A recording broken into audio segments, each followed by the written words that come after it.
Okay, in that case, good evening. We'll start tonight, the third of this 3 weeks lecture series, which of course is about the court Jews in Spain, entitled Dancing on Eggs While Holding Back the Flood.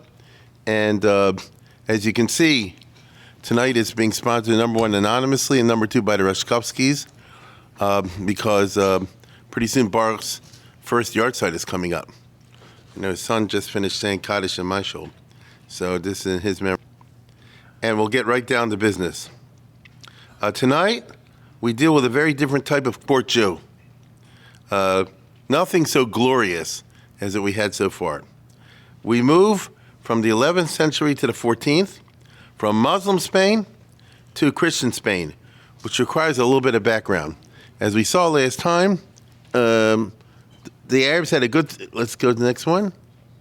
The Muslims had a good thing. I shouldn't say the Arabs, because they're not all Arabs. Some are Berbers, some are Algerians and all that, but, you know, the Muslims. So they had a good thing going, and then it fell apart, like I said before. And once this fell apart, the Caliphate of Cordoba, and broke into a whole bunch of different pieces, all the king's horses and all the king's men could not put Humpty Dumpty together again. They never were able to restore that. Okay? And indeed, the other day we talked about Shmuel Nugget and his son. 20 years after their death, the largest of the Muslim little states fell to the Christians, the Emirate of Toledo. So you can see already it's a big one. And that was a harbinger that the Christians are going to reconquer the whole area. But it took a long, long time. Okay? So this is like a cool video. You'll see over the course of 150, 200 years. Let's go to it. Yeah, you'll notice this is the red is the Christian part, right? And little by little, as the time goes on, right, they take over more and more. So it did not happen overnight, but it did happen in a steady way. And you see what I'm saying? Little by little, the Christians capture this, and then the Christians capture that, and the Muslims are freaking out, but they were never able to reverse that. And from then on, you never find that the Muslims, for example, conquer Christian territory.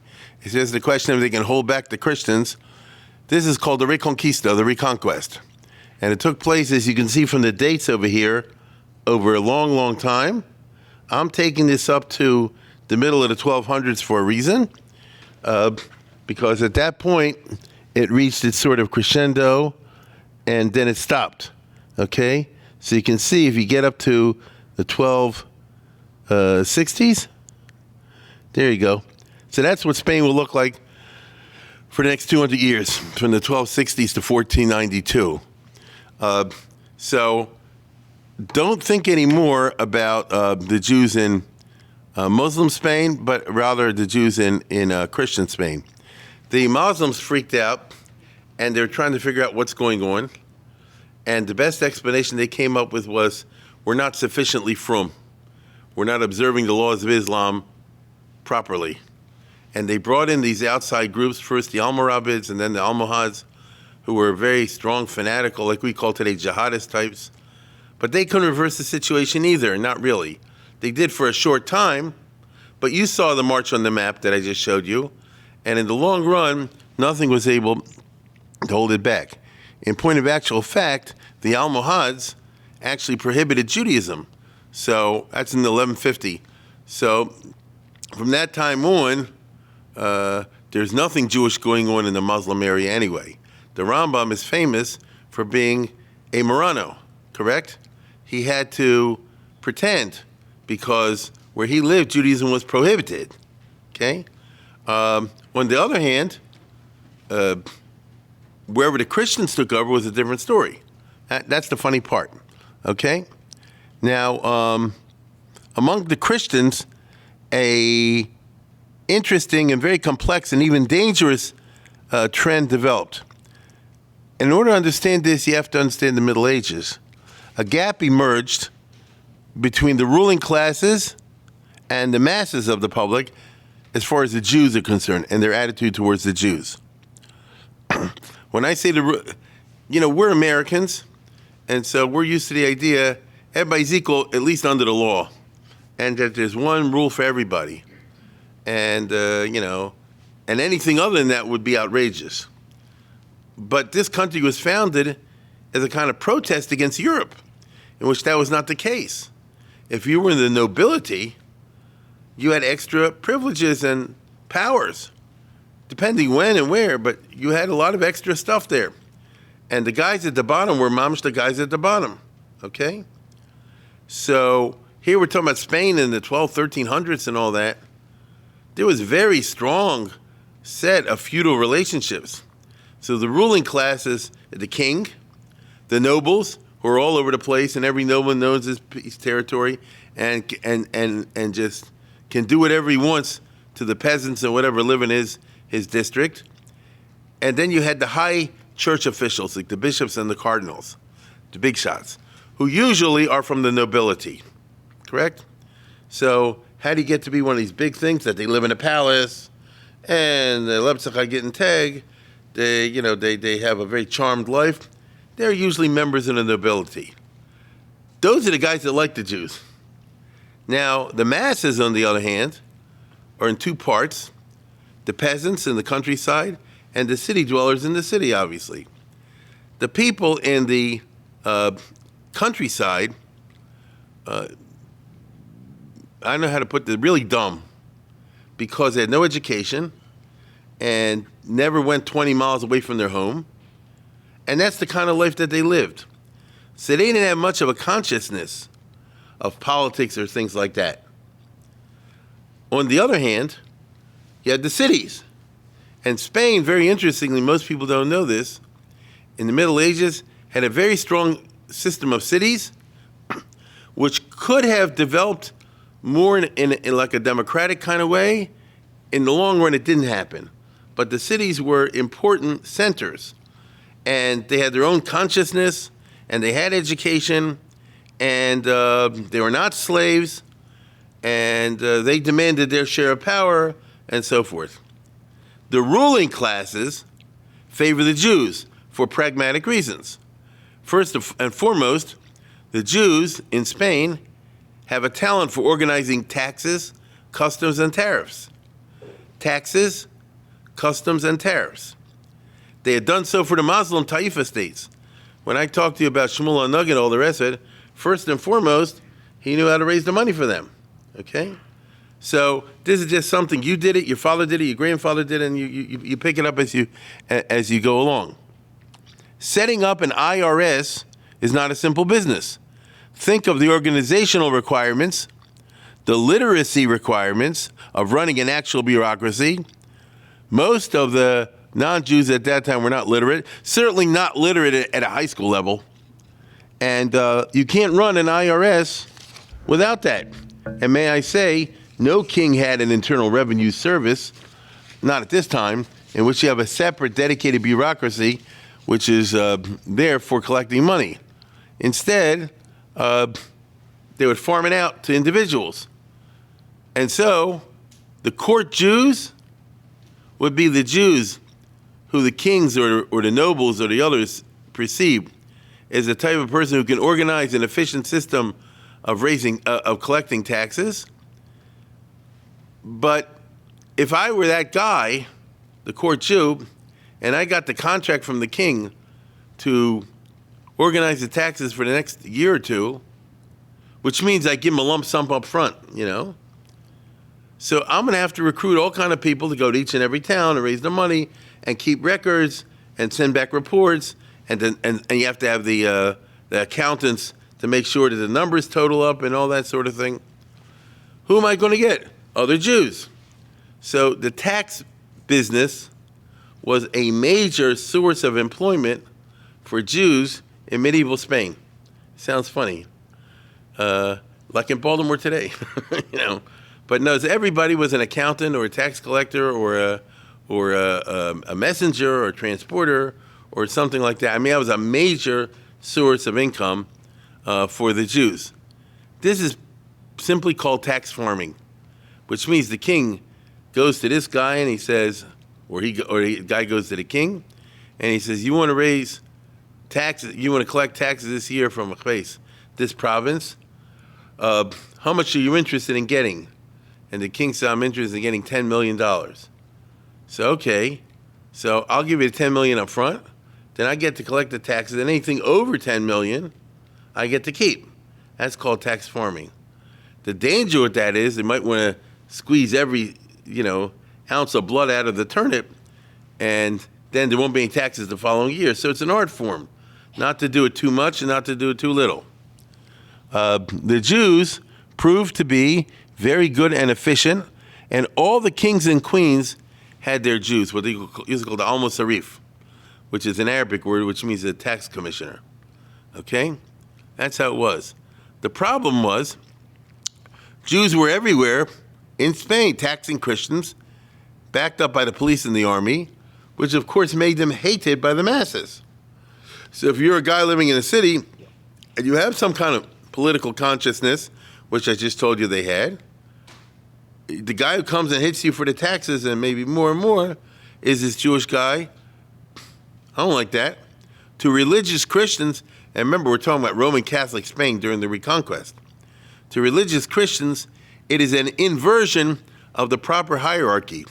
The slogan of the Catholic Church is that Jews can thrive but not survive, survive but not thrive, right? I mean, that's an American way of putting it, but that's what it boils down to.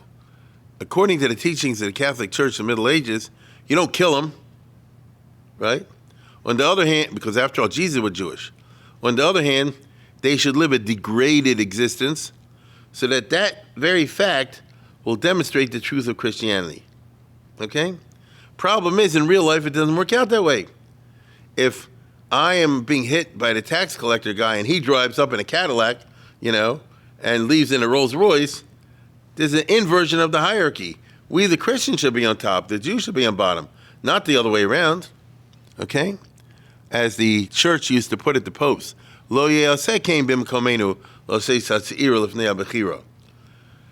Which, of course, to the Christians means, right, that they are the Bechira and we're the Tzeira. Don't go chronologically. We're talking about in terms of theology. The kings don't care what the people say, and they keep their Jews. Because there were constant wars, I think you just saw from that map with the Reconquest, plus just double that because there were endless civil wars among the Christians. It's not only the Muslims who had trouble getting unity. Christians were constantly intriguing and fighting each other like crazy. I mean, it'd be boring for any normal person to go through all that. John I versus Henry this, and the brothers, we'll see one or two examples tonight. And everybody's murdering everybody, So the bottom line is, soldiers cost money. There's a constant need for money. Money means cash. I don't care what anybody says. If this guy can get me the cash, then I'm keeping him on my payroll, right? The nobles imitate the kings, maybe even more so. People don't know this. The nobility in Spain, in Castile and Aragon, were rough guys. They were rough guys. And, if they didn't like a peasant or something like that, they could do whatever they want to them. And if you're a girl, the people just stay out of sight. You get it? They're uncontrollable. On the other hand, they need money. And the truth is, the peasants don't even have like a pushback against the Jews the way I told you the city people do. I'll tell you something very interesting. All the way down to 1492, the nobles in Spain were always better to the Jews even than the kings, especially later. When they had the decree of expulsion in 1492, the nobles protested. You understand? Just Ferdinand and Isabella were so stark, they said we're going to do it anyway. But the nobles weren't crazy about this at all. And if you know your Spanish history, not that there is a reason you should know your Spanish history, the famous prime minister who was a big nobleman, the Conde Duque de Olivares, the Count Duke of Olivares, who was the big prime minister in the 1600s, had all kind of plans to bring the Jews back. It just never happened. But it's fascinating. You understand? Knows the head of the government, he wanted the Jews back for the economy. Okay? Spanish economy, as he saw, was suffering because they didn't have the Jews.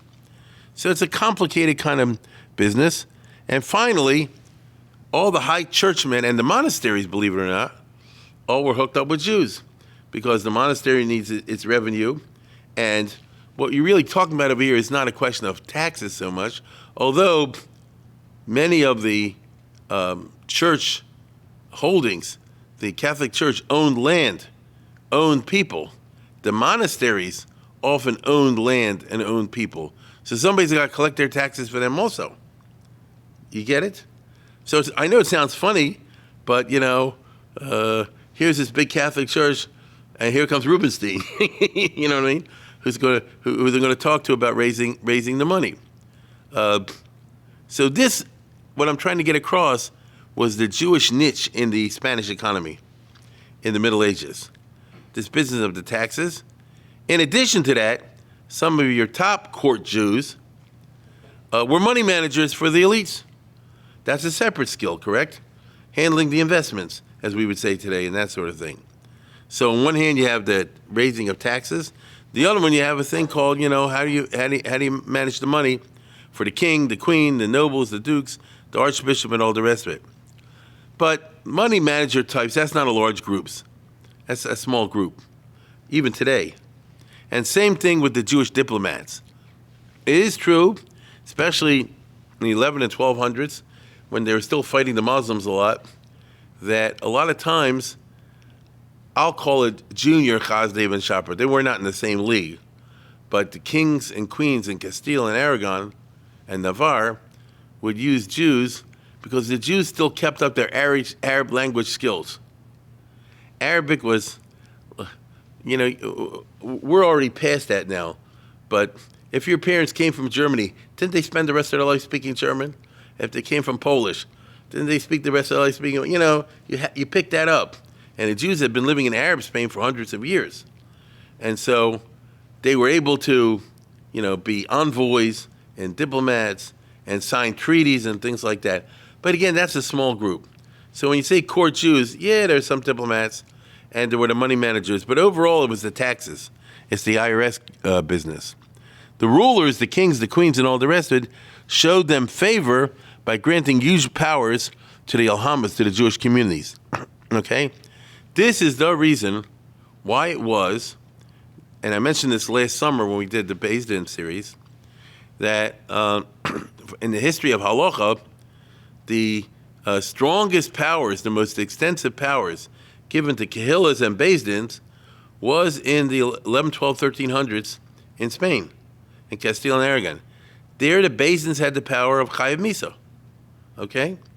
It shouldn't be, according to the Talmudic law, and that's the famous Chuvas HaRosh, when the Rosh, who is Rabbeinu Asher, Muzieki, who had to flee Germany and ended up running away to Spain, and he became, so he was in Germany, there was a persecution of the Jews, and he ended up running away to Spain, and came to Barcelona, and that time the big rival was Rajba.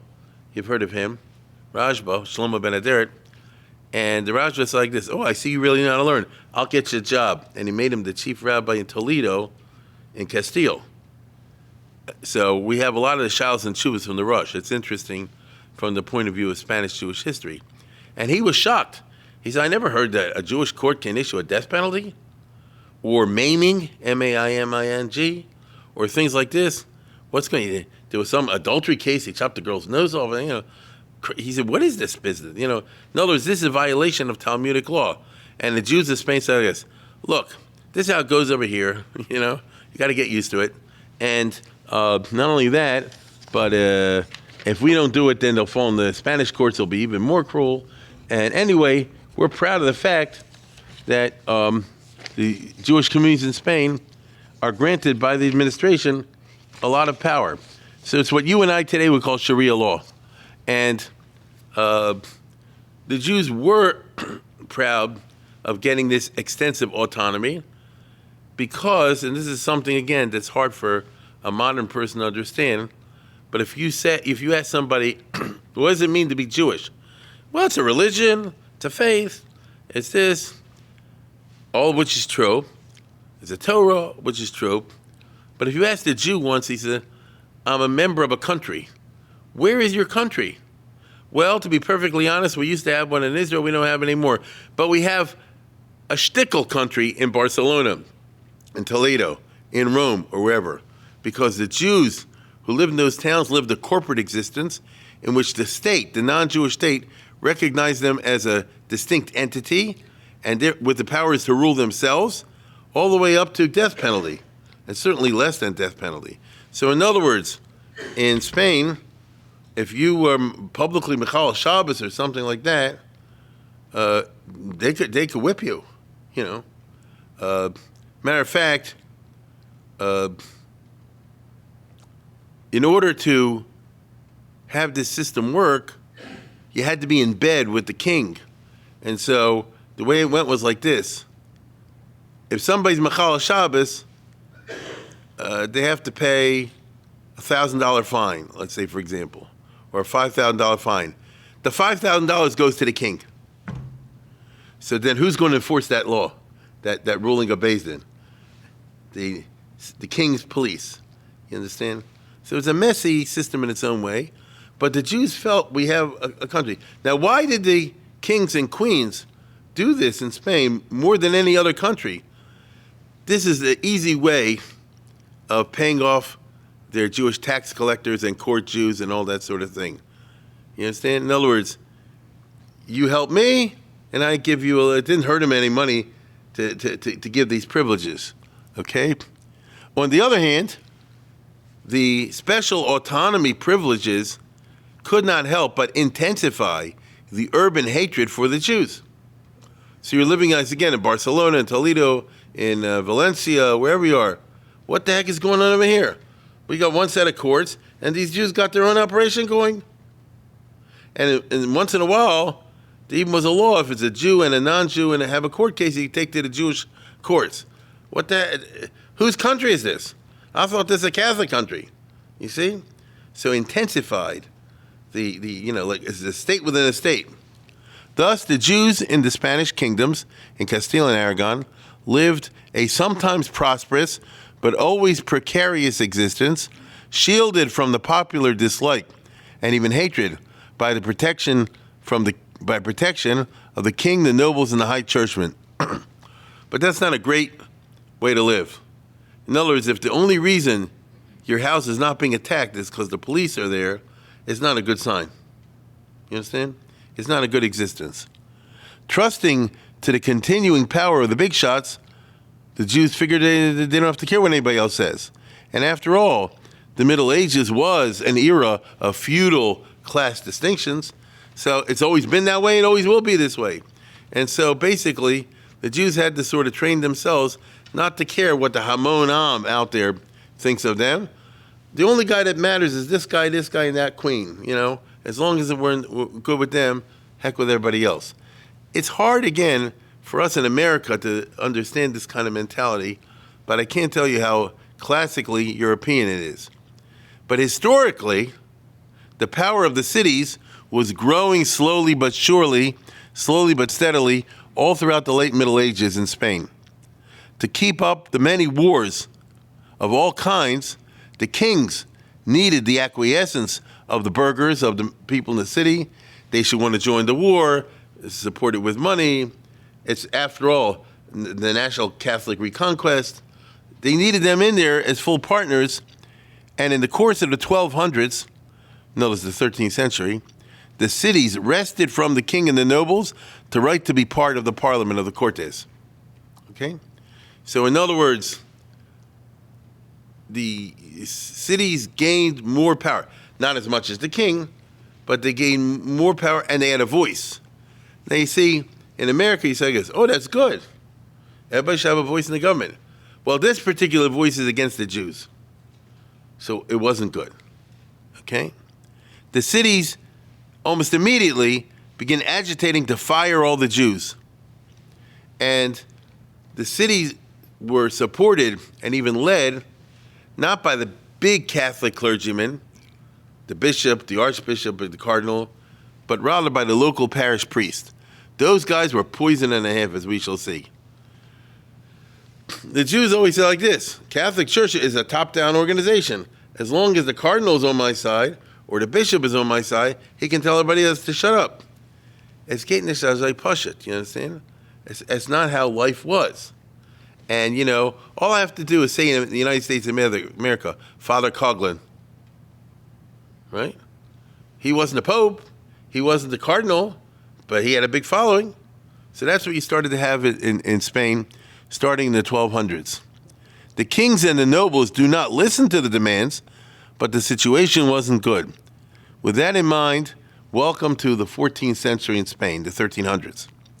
Now, the stratum of court Jews, and that's what it was, it's a group, a stratum, were not usually the Shmuel HaNugget types like we talked about before. That's why I said tonight is not going to be such a glorious and happy story as we talked about in the past. These Jews who got to this position to be tax collector for the king, all the rest of it, Grubbe Jungen. These Jews clawed their way to the top by ruthless ambition and ability. Because that's how you're going to get the job. The kings weren't stupid. Nobles weren't stupid. How much can you raise for me? 12 million. How about you? 12.5. Heck with you. I'm taking you. 12.6. I'll take you. Why not? Why not?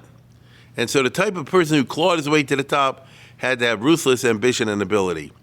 With some exceptions, they were not nice people. You just have to get used to the idea that when we talk about court Jews in Spain, we ain't talking about Chazdei ben Shaprun anymore and Shmuel HaNagi and those kind of people. We're talking about these tough sons of guns. Furthermore, other Jews are always trying to knock them out. And so you always have a situation where this Jew is riding high, but there are people who are out to get him, like a Dunash Menachem type story. They'll tell the king or the nobleman, don't take him, he's cheating you. I can do a better job for you, and all the rest of it. Now, how can Jews cut each other's throats? It's not even a question. Okay? It's not even a question. And the atmosphere wasn't great. Now, on the other hand, just like today, all these young people want to go into real estate and home improvements and all this kind of stuff and make a fortune there. That time, all the young, ambitious people, even if your father's a big rabbi, they want to become a millionaire. Famous example, Ramban, right? Ramban is a big rabbi, as we all know, and he had several children. One of them joined the staff of a court Jew. And there's a famous letter by the Ramban to his son, who's at the royal court, saying, watch out for the shiksas. Look what he says in English. Be especially careful to keep away from the women of the court. Know that God hates immorality, and Bilam could in no other way injure Israel than by inciting them into unchastity. In other words, I don't care what this family is. Now, you'll say like this, Ramban? You don't get a frummer guy than that, which is true. That's got nothing to do with anything. But if you're choosing this particular lifestyle, so, you want life in the fast lane. Life in the fast lane, let's put it this way, in terms of political as well as sexual morality, immorality, in late medieval Spain ain't great, right? Whereas we used to say it's not a place for a nice Jewish boy. But you see such things happen. Midach Gisa, this stratum, did protect the Jewish communities, the Alhamas is what they called, and their privileges. Like I told you before, if you want a Kael where the base that has the power, and the Jewish community is the Jewish community, all the rest of it, it's only going to happen not because the king or the queen are nice people, but because they feel like giving this favor to their Jew. Believe me, nobody except the Jewish community had the right for death penalty outside the framework of the royal law. So imagine if the United States of America today, you had one set of laws for this, and then the Jews had their own set of law, including Chayav Misa, right? And when I say Chayav Misa, I'm also talking about all kinds of punishments, Kotz Yodeh and things like that, which are complete. In other words, when you go to yeshiva, you're told this is completely not possible anymore. This is from thousands of years ago, time of the Beis Hamikdash. But nevertheless, historically, this did go on in Spain until it didn't, as we shall see. As time went on, it became clear that such powers lead themselves to abuse, and they're being used too frequently. Because if you can administer floggings, maimings, killings, all the rest of it, that should be done with the greatest rarity. And it wasn't, as we shall see. I'll say again, the court Jews in the 13th and 15th centuries were not the virtuosos of the Chazdai Ibn Shapir and Shmuel Nugget types. Rather, they were good at finances. Many of them were not really frum, and from their circles emerged a fair amount of what these call Averroism. Averroes, Ibn Rushd is the famous, the Islamic Maimonides. But the bottom, he was a famous, very famous Spanish Middle Ages philosopher from Islam. But Averroism came to be associated with the following. I don't really have to keep Shabbos. It's just a shtick to keep people in line, you know. God doesn't really care. Anyway, God doesn't have a will anyway. He's beyond that. Kosher, you know, was for the old days when people had to stay away from bad foods. But now we know better. It's a whole philosophy in which you justify not keeping things, not adhering to rules. And the main people involved in this, according to all the accounts, were these rich court Jews who weren't doing it because they were philosophers. They were doing it because they're looking for a hashkafa, as we would say today, to justify their lifestyle. Okay? So you had a lot of what later becomes known as socially orthodox, as we call it today. You see? So it was a real mess. On the other hand, the other Jews had to rely on them. If I'm a little Jewish schnook and I have trouble with the government or with the courts or something like this, I mean, what do I do? Who do I talk to? I got to go to this Jewish tax collector or court Jew, you know? He's the one that can, you know, pull the ticket or something like that. You know, I have to rely on them. Okay, so here we are. Everything depended, the system I just described depended on a strong, legitimate royal government. In other words, everything I described in the 1100s, the 1200s, the 1300s assumes that there's a king and it's like a pyramid. There's the nobles and the church and the people at the bottom. So there's law and order because there's one king or queen. Sometimes it was a queen. And, you know, some people like this part and don't like that part, but it's there. But in the middle of the 1300s, a terrible civil war broke out in Castile. Very famous and bloody one. Between the two contenders, Pedro the Cruel and Henry the Bastard of Trastamara. They call him the bastard because it was illegitimate. You know, those father and mother were not married. Okay? Henry the Bastard of Trastamara. As we shall see, he was Taka bastard, but nevertheless, this was the big war. You don't really want me to go into all the reasons why, you know, each one thought he should be king. Pedro was the legitimate son, right? And they call him the cruel. I don't know. They're all cruel. These are just names that they give in history. This fight between the two brothers became a bloody civil war, and by definition, it's destructive of law and order. I think nothing is as destructive of law and order as a civil war. Correct? Because you have one city and all of a sudden there are two teams and they're fighting in this set of courts and that set of courts. And anyway, people shoot each other, don't ask any questions. Civil wars are really tough. We did not have a civil war in this country. We had a war between the states. I mean, that's actually, I mean, I don't know if you realize it. It's not like, you know, I mean, let's put it this way. In Baltimore, you had a civil war because we were a border state. In Virginia, North Carolina, South, there wasn't a civil war. Everybody was on the same side. In New York, Pennsylvania, Massachusetts, and so forth, there wasn't a civil war. Everybody was on the same side. You had a war between the states, okay? Civil wars like you have the Russian Civil War, the Spanish Civil War, these African civil wars that are going on now, Lebanon, Syria, Iraq. I mean, there's everybody against everybody. So you start to have some of that in Castile in the 1300s. The Jews backed Pedro the Cruel simply because he was the first one. And the Jews have always been throughout their history, until very recently, very politically conservative. That's always been the Jewish stance. Throughout history, Jews say like this: this is the king, we're loyal to the king. You understand? We're loyal to the government. For obvious reasons. Problem is, what happens when you have a civil war and the king you're loyal to loses? Okay? Pedro had his court Jew, Samuel Levi Abulafia, to whom he granted many privileges. I don't know if anybody here was on my trip to Spain. It's been quite a while, I guess. But if we go to Toledo, they still show you the house of Samuel Abulafia, and even the shul he built. It's not a shul; it's like a El Transito.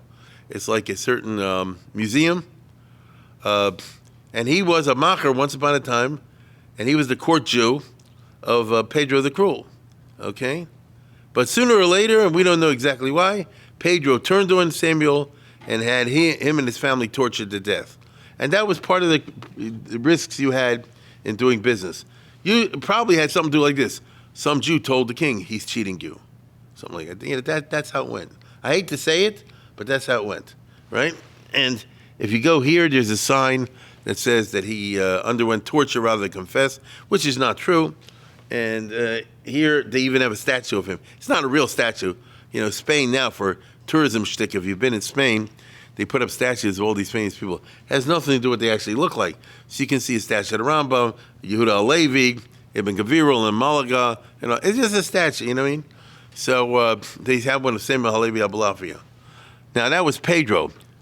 Meanwhile, though, Henry the Bastard waged a successful, cruel war with English and French mercenaries. When they captured a city, they massacred all the Jews there. Okay? So for the first time, you start to have Jews singled out by leading figures and otherwise persecuted them. So as you can see in this sign over here, he took the Jews in Toledo, which was a big community, a capital city, and he won't feed them, no food and water unless you pay up. All right?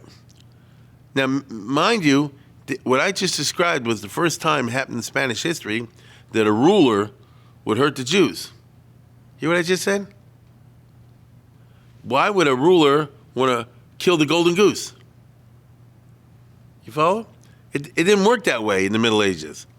In a normal situation, if somebody's a king or a queen, if they're the Jews there, he or she is letting them be there because they're advantage to him.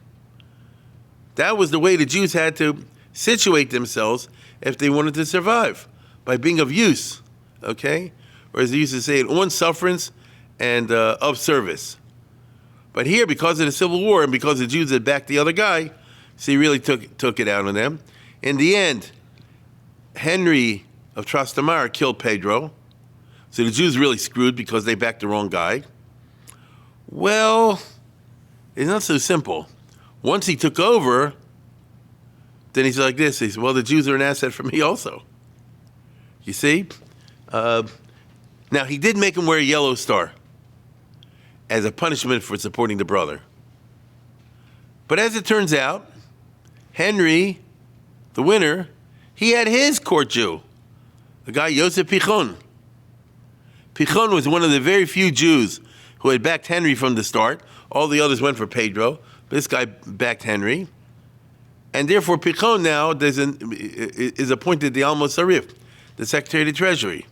In other words, although Henry certainly did not like the Jews, and he had reasons to punish them, and believe me, the Cortes, the parliament, would really applaud that, once he became the actual king of Castile, his personal interests took precedence, and he realized he needed a court Jew. In fact, Henry turned off the anti-Semitism campaign once he was securely on the throne, much to the dismay of the Cortes. So he had run for office, in other words, in the Civil War, saying, if I come in, I'll fix the Jews. But once he came in, he didn't do that because it was a damage to his own pocketbook if he does that. Okay? Welcome to medieval cynicism. Now, the mass of Jews must have been happy at this. I mean, we got a guy on his team. But there certainly were court Jews and their networks who were not happy. After all, their Jews are now going to be fired and replaced by Yosef Pichon's network. That makes sense? If you have court Jew A and court Jew B, let's call this one Friedman, Rubinstein, and Schwartz. Friedman has his network of 100, 500, 1,000 people that work for his IRS operation. Rubinstein has his and his. Well, now all the people that had backed Pedro, which was just about everybody, they're all going to be fired. And this new Jewish guy, Yosef Pichon, he's going to pin his guy all over the place. Not only are people fired, but you're losing a lot of lucrative business to this guy and said it's going to make him be hated. You understand? If you were Jewish and you lost your IRS job, you hated Yosef Pichon. Welcome to the jungle of court Jew life. As I said before, this is the other side of the picture. Okay? So the displaced Jewish IRS guys and company now endeavored to bring down Yosef Pichon because they want to restore themselves. So you're going to have a battle of Jew versus Jew. They accused him of embezzlement and similar types of things to the king. Pichon was able to clear himself of all these charges, but nevertheless he had to give the king a penalty payment anyway, because that's how a douceur, as they say, just to do business. You know, to keep him on the good side. Thus, relations among the court Jewish stratum became toxic, which was a big mistake. All these rich Jews should have gotten along with each other. But that's not how it went. And the relations now, as they was in a state of toxicity, that's bad news because this will lead one group of Jews to do extreme things to the others, as we shall see.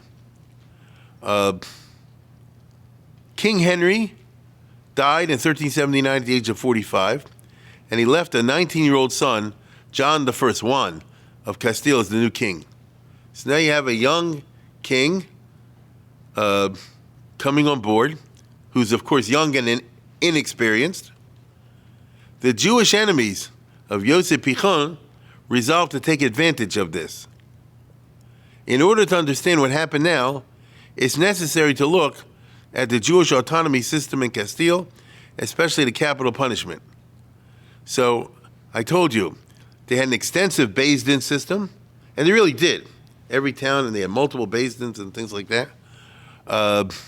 That they did have. And they had all the punishments. And I told you before, it was always done in cooperation with the king. So if there was a financial penalty, the money goes to the crown. The Jews, when they issued a capital punishment verdict, they never did the actual killing. They gave the psak to the king's officials, and the royal executioner carried it out. Same thing for maiming. The Jews didn't do the dirty work. The country had a law and order system, and every death sentence had to be confirmed in writing by the king. That's always the way it went. So it wasn't a complete hefkerus. Right?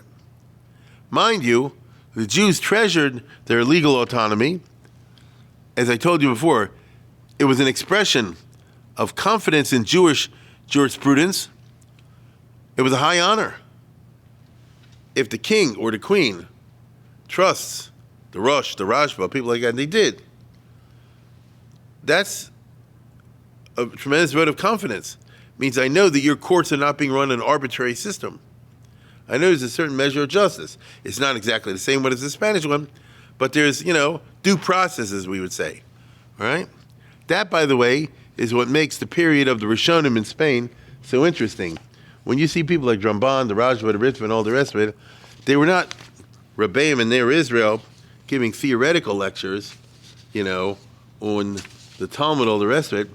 The opposite. Every day were real-life cases presented to them from one end to the other, which you had to rule on. Now, I told you before, the Cortes, the Spanish parliaments, hated this. Okay? Now, here comes the thing. In the Jewish, how should I put it? The Jewish law is pretty, Talmudic law is pretty developed and advanced as far as due process. I think most of you have heard you can't convict somebody without two witnesses. A confession is not good enough. The person has to be warned beforehand. You thoroughly cross-examine the witnesses. All that kind of business. That's true. But every law system in the world has holes in it.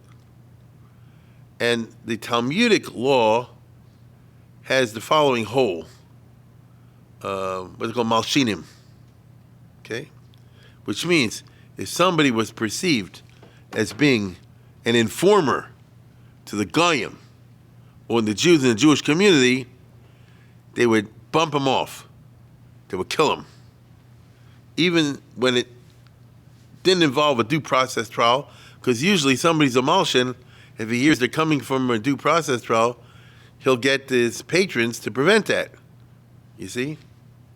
And so they're developed. So I'll say it again. 99% of the time, the Jewish system is very jurisprudential, let's put it that way. But 1% of the time it's not. And this has always been, I mean, in the Talmud you have this. They call it Hachmanas Eidim, he doesn't have to see the witnesses, and all kind of things like that. Malshin. Now I'll tell you something even funnier. In Spain, from day one, the Gentile rulers went along with this. How was it? In Lucena, where we talked about the other day, where they had the yeshiva in time Shmuel Nugget, it's famous. They said there was a Malshin, he was stoned to death in Shul on Yom Kippur before Ne'ilah. Okay? Now, I know some people don't like the Bal Musa, but it's going a little bit farther. The fact is that they had this long tradition, and under the kings and queens of Castile and Aragon, it sounds funny what I'm going to say. If the Jewish community told the king, we have somebody who's an informer here, and therefore we want to kill him, because that's part of the Jewish religious law, the king would say, okay. I mean, he had to pass on it. He had to sign it, but he would say, okay. Now, it's almost counterintuitive. Who is the Malshin telling on? He's talking to the king and his representatives. I get that. But you know what it means? They say like this. The Jewish community is a golden goose, that lays the golden eggs. It's the bees that make the honey. If you allow a situation in which you simply have untrammeled tattletaling, it destroys any kind of social fabric. We cannot have a Jewish community. So in the long run, you're going to run out of money. You get it? I myself saw this. For my honeymoon, I went with Karen to Russia, Soviet Union in '83. And in Leningrad, every second person was a tattletale, was working for police. That's just how it goes. And the idea was you cannot then have any kind of Jewish community. You understand? Now the whole thing then was a fake, I'm just saying that you can't have a community. And so you had many times in Spain where a person would be arraigned, and they would tell the king, he said, he's a Malshin, and so on and so forth. And the king goes, well, then kill him. Now, by the way, who keeps his estate? Yeah, who gets the money from the guy's estate? I tell you, that's how you put them in bed with you, okay? But nevertheless, that's how it went. On the other hand, I just told you it's a hole in the due process. Why do we want due process? To prevent abuses of the law, agreed? To prevent abuses of the law. It's the old line, I'd rather let a bunch of guilty people get away rather than hurt one innocent guy than a bunch of innocent people get away and get the guilty guy, right? So, Stalin would say, if you have 100 people there, shoot them all. At least one of them is guilty, But regular, you don't do that. So now here we go. The new king, Juan I, was celebrating his coronation. All kinds of people and delegations were waiting upon him. Can you imagine a medieval king? Jewish court Jews who were enemies and competitors with Yosef Pichon insinuate themselves in the long line of well-wishers. I'm talking about the richy riches who were well known to the king and his clever anyway, otherwise they wouldn't have gotten in with the VIPs. And they tell the king, the new king, we have a Malshin situation on our hands in the Jewish community. There's a certain tattletale Malshin who's costing the king money. They didn't mention any specific name. That would have been their undoing. Okay? These rich guys had taken care to bribe the new king's advisors to go along because the fix was in. So just think about the meetings that they have to have among themselves to make this work. Trusting them, the king signed, confirming the death sentence. These rich guys immediately went to Ferran Martin, the royal executioner, and showed him the letter. He proceeded to carry out the order forthwith. Look how it says it. Read it. He showed up at the guy's head and chopped his head off.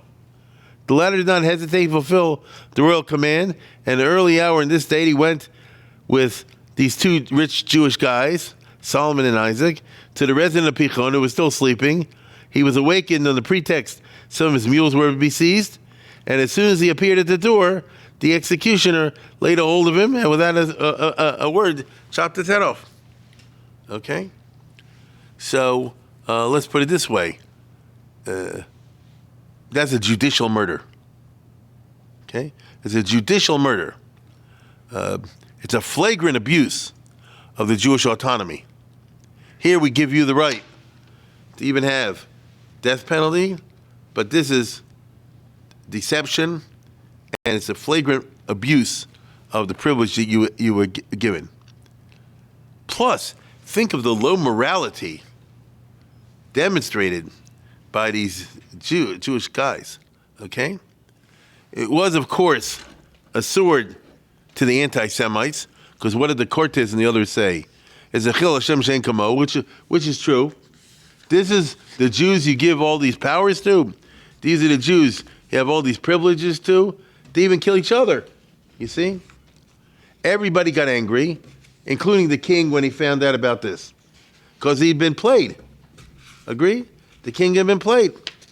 And naturally the Cortes, the parliament, which is always agitating for 100 years already to take away all the privileges of the Jews.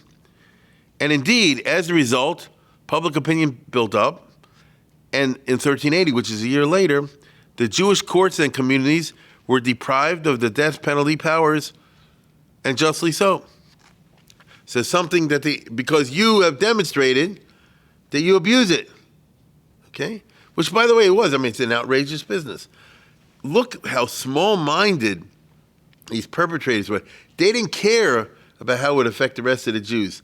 They didn't care, how it would take away the autonomy, all the rest. They just wanted revenge on this guy. You understand? And so that's why I said we don't have a glorious story tonight. We have sort of the antipode of Chazdai and Shmuel Nugget, because the way the system unfolded, it was all about who can raise the money for the king. That does not call for high character traits. It calls for high business traits, right? You're good with money. That's not the same thing as being good with character. As a matter of fact, the Jewish courts were deprived of the right to try all criminal cases. So this is a huge blow to the Jewish autonomy, right? A few stupid rich people messed it up for everyone else. Indeed, the classic phenomenon of the court Jew, that he was the Secretary of the Treasury, and he held some kind of official post in the government. And an official post in the government means you have proximity to the king, physical proximity to the king, with all that implies, now comes to an end, closing an important chapter in Spanish Jewish history. Because they passed a law and the kings kept it for the most part, and that is that the taxes are going to be administered by Goyim. And no Jews at the court, right? Now again, we'll see. It's not 100% true, but it's very much true. So I'm trying to get across the idea that you have a super Roman Catholic country of Spain, obviously. Imagine, like from the movies, you see a medieval court, and you see nobles and churchmen and all the rest of it. Among others, you see a bunch of Jews. It's funny to us, but they used to be part of the furniture. They're not going to be part of the furniture anymore. Now, lack of proximity would come home to roost 10 years later, because in 1391 came all the pogroms and the huge waves of killings and persecutions of the Jews, and there was nobody really at court, not really at court, to try to fix this. Now, the rich people I'm talking about were obviously influenced by and copying the ruthless standards of the Spanish nobility with its endless intrigues and plots. Like I told you before, if you know anything of the history of how these guys ran their own operation, everybody's murdering somebody and intriguing against somebody, all the rest of it. But that should not have been the standard that these Jews had set for themselves, okay? That should not have been the standard by which they lived. That was not the standard of Shmuel HaNagid, for example, right? He knew what the others are doing. That's them. But I have my own integrity. Integrity is not associated with these types of people. That's all I can say. As you see, they were quite the opposite. But they did not just shoot themselves in the foot, they shot all the Jews in the foot. This was a common phenomenon with these court Jews, although there were exceptions, but the exceptions are what we're going to deal with in the next class. Good night. Yeah, well, Don Meyer next door.